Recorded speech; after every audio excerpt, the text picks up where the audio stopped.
Summer. Day 103. Carlisle to Annan.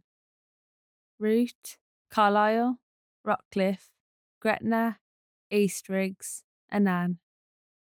County: Cumbria and Dumfries and Galloway. A part of me was quite glad to be leaving Carlisle City Hostel. What I had hoped would be a restful night and a day exploring Carlisle hadn't really happened.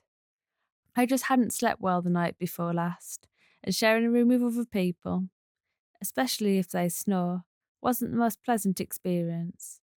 And now I felt disgruntled. After spending the day pottering around Carlisle, all that I wanted to do last night was to sit and read my book. However, the lady in the bunk opposite had other ideas.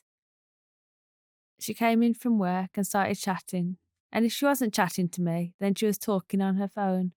It felt so cold this morning that I started to consider how my routine might need to change.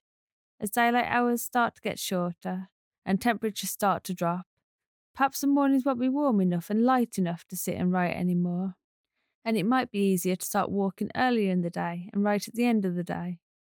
From Carlisle, I continued to follow National Cycle Route 7 to Annan, through the towns of Cargo, Rockcliffe, Gretna and Eastriggs.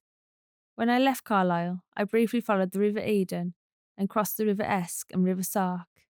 A lot of the day's walking was quite flat road walking, with lots of cars, but the redeeming factor was the view of the Cumbrian mountains on my left. Just before Gretna Green, I crossed the River Sark, which divides England and Scotland, and passed a big brown sign which read, "Scotland welcomes you." On the Ordnance Survey map to the south of the River Esk, there are green dashes. These familiar markings represent public footpaths, and up until now I felt comfortable on these paths because I knew I had a right to be there. Whereas now in Scotland there are no green dashes, but rather I have a right to roam more freely. This made me feel cautious and a bit uneasy. When I arrived at Gretna, rather than eating my usual lunch of salty mackerel, I treated myself to a celebratory lunch from Gretna Bakery. A pie, a toffee crisp bar and a sugary tea. When I left Gretna, a local told me that I was taking the long route. I should be travelling along the Annan Road. In any case, I continued to follow Cycle Route 7 through to Eastriggs and into Annan. Distance 33.49 kilometres. Total distance 2027.68 kilometres.